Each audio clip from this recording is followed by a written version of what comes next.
come and groom with me for today. So, hindi ko na makita yung ibang video ko dito sa Instagram. Ano ba? Turn down ba? Or like, may nag-report ba? Pero I cannot see it on my end. And this is how it looks like sa aking end, no? So palitan na natin ng content. Get groom na tayo ngayon. Hindi na tayo sa, what the F is she wearing in the Philippines? So again, what is the content? Groom with me. Wala naman akong pupuntahan talaga na super OA yung outfit. So, kaya casual outfit lang tayo for today. And I just want to share with you kung paano ako mag-mix and match and paano ko groom. So, to start, dito tayo sa aking tattered na shorts.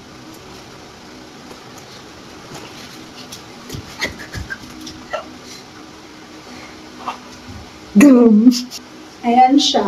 Meron pa siyang space dyan, ha. Super luwag niya talaga.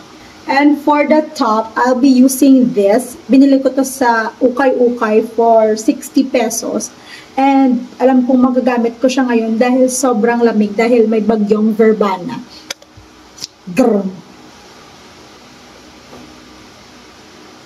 So, ayan siya. Hala, para naman ako nitong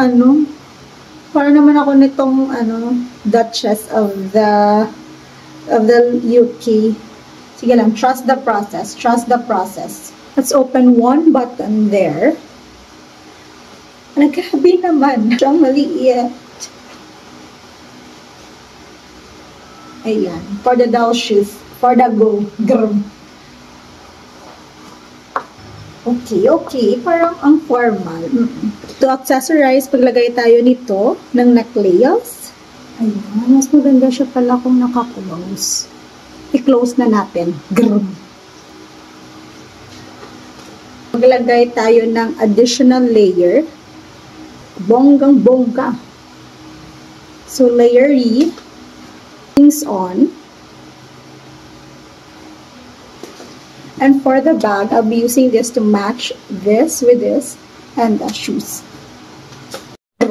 So it's giving turtleneck, giving long sleeves, giving pang London. So anyways, this is the full outfit.